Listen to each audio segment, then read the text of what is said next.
So what would that be? That would be an MC delta T, right? Because I'm raising the temperature from 0 to 100, all as one phase. And this would be the mass of all the water, and this would be the specific heat capacity of water. So this would be, what would be the mass of all the water? It would be the mass of the water that was there originally plus the mass of the ice, correct? That would be 0.225.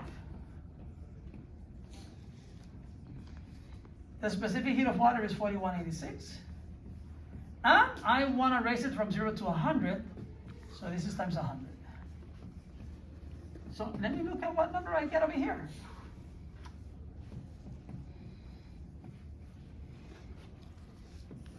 So what do we get this time?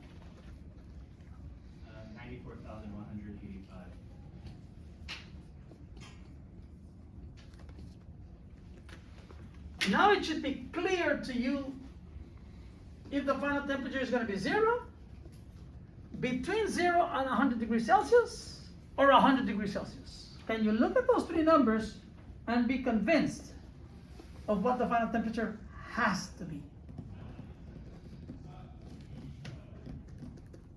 100 degrees Celsius. 100 degrees Celsius. How did you come up with that? Because not all the steam has to condense in order for all the ice to melt and all the water should be heated up. Excellent. So final temperature will be 100 degrees Celsius. So that answers that question. But then my question said, because someone could just look at it and say, oh, the final temperature is 100 degrees Celsius and I'm done. But to make it more interesting, I added.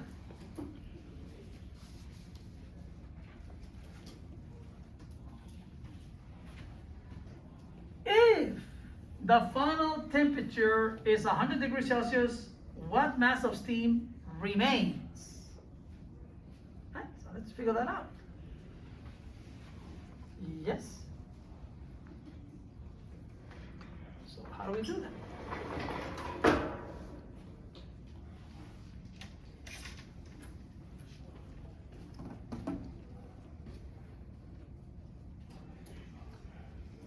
Okay, so I'll do it over here. So I'll say, well, from this here, T final will be 100 degrees Celsius. Is anyone confused with the 100 degrees Celsius? It has to make sense. And the way he said it, I couldn't say it better than that. Imagine the steam condenses, right? By the time the steam has given up, as it condenses into water at 100 degrees Celsius, right? As it condenses, right? By the time the steam has given up 8,325 joules, all the ice has melted and turned into water, which is going to add to this water. And then the steam will continue to condense, and by the time it gives up an additional energy of this, all the water, which consists of what was there initially, plus the one that came from the ice, is going to go up to 100 degrees Celsius. And once thermal equilibrium is reached, that's it. The steam is not going to lose any more energy, because now they can, the steam and the water at 100 degrees Celsius can coexist. So you're not going to have energy going from the steam to the water to the steam. No, it stops. That's it. Then you're not going to have any more condensation of the steam. Yes. But the thing is that the steam can give up this plus this and still have steam in there, because the steam potentially can release 339,000. So the final temperature has to be 0 degrees Celsius. 100 degrees Celsius. All right, so then I'm going to say this. Heat gained, in this case, by the ice and water, right? Because eventually the water is going to go up, will equal, it's the heat energy, right? Then is the heat energy lost or given up by the steam. All right?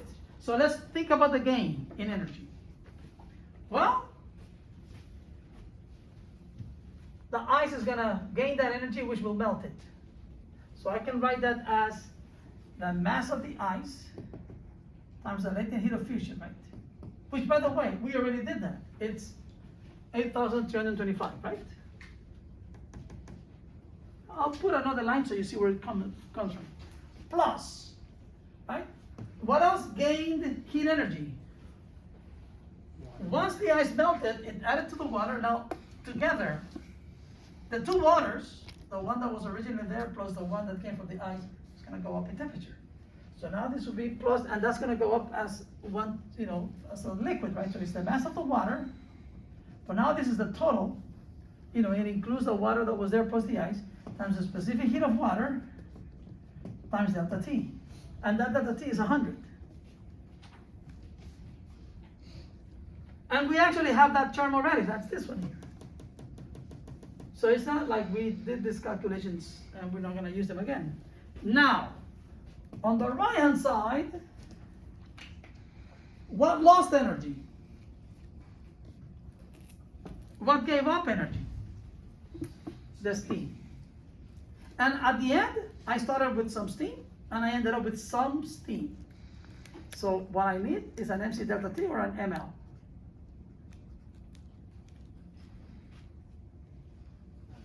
ML. Now, this mass, is that all the mass of the steam? Is that what remains? Or is that the mass that turned into water at 100 degrees Celsius? Is it the one that condensed? Or is it the one that remains? Remember how we did that other problem? So which mass is that? The one that condensed. So this mass is going to give me how much of the steam condensed. And then I have to remember that the question was not how much of the mass of the steam condensed, but how much remains. So once I find that, I better get that mass smaller than this. And the difference is what's going to remain. So this, I'll put in the numbers, but then, that was 0.025. And this is 333,000. Plus, and I know that that number is the 8,325 plus. Now, the MC delta T, now I want the mass of both of them together. That's the 0.225 plus 4186. And it went from 0 to 100, so that's 100. And we did that calculation already also. That was the 94,185. And now I want the mass of the steam that condenses, right?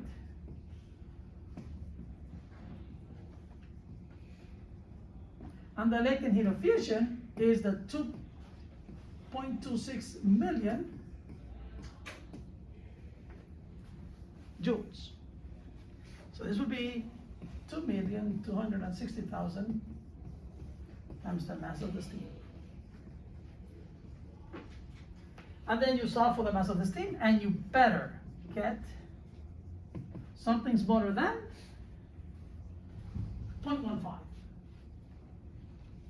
And I'm sorry, I must have that somewhere in some other book, some other notebook, and I thought I had it here, but I haven't seen this notebook in a while, so what do you get? 0.0453. Okay, thank you. 0.0453 Yeah. kilograms. That means that this is 45.3 grams of steam condensed. I wrote this mass in kilograms. So that mass is 150 grams. So if initially I had 150 grams of steam and 45.3 grams of steam condensed, how much steam is left over?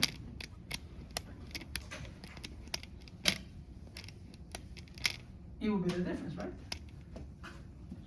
So the mass of steam that remains is equal to what I had initially, 150 grams. I'll just go back to grams, minus the 45.3 grams.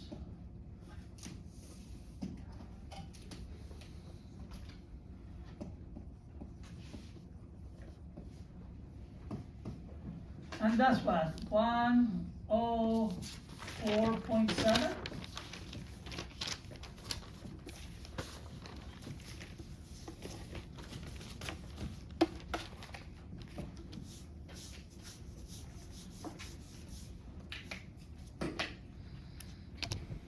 Is that right? Did I do that right? Oh, yeah. So, if you look at the solution to this problem, I mean, if you look at this equation here, again, look, you multiply to 3, you add 3, the multiplication of 3, then the math is simple, right? It's not complicated math. It's the physics that's not so simple. You have to think through this problem to then write down the correct mathematical equation here to solve for whatever unknown you have. So it's not, you know, this is not difficult mathematically. It's a concept that you have to understand to be able to then write down that equation. Because you wouldn't write down this equation if the final temperature were 0 degrees. If 100 degrees, if it were 0, you would have to write down a different equation. And if the final temperature were between 0 and 100, you would have to write down a different equation. So instead of calculating the amount of steam that we use, can you kind of just calculate the amount of the energy of the steam that we unused, that we divided by the to get the rest of the steam? That's how I did it too. Yeah, Yeah. sure.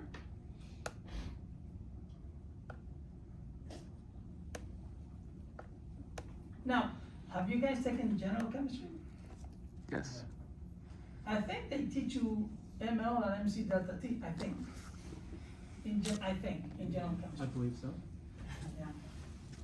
But I don't know if they solve problems at this level, even though the math is, you know, where you mix 3 different things. So,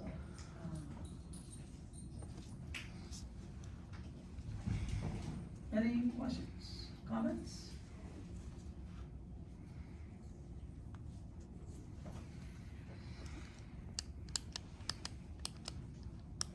No? We're good with this? I can put a problem like this in the first exam, change numbers. You're gonna nail it? Okay.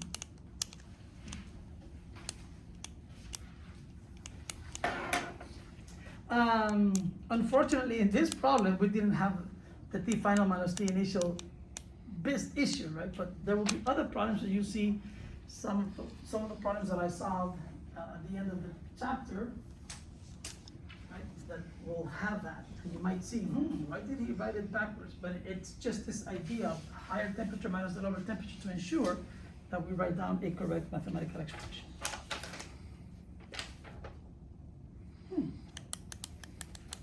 Anyway.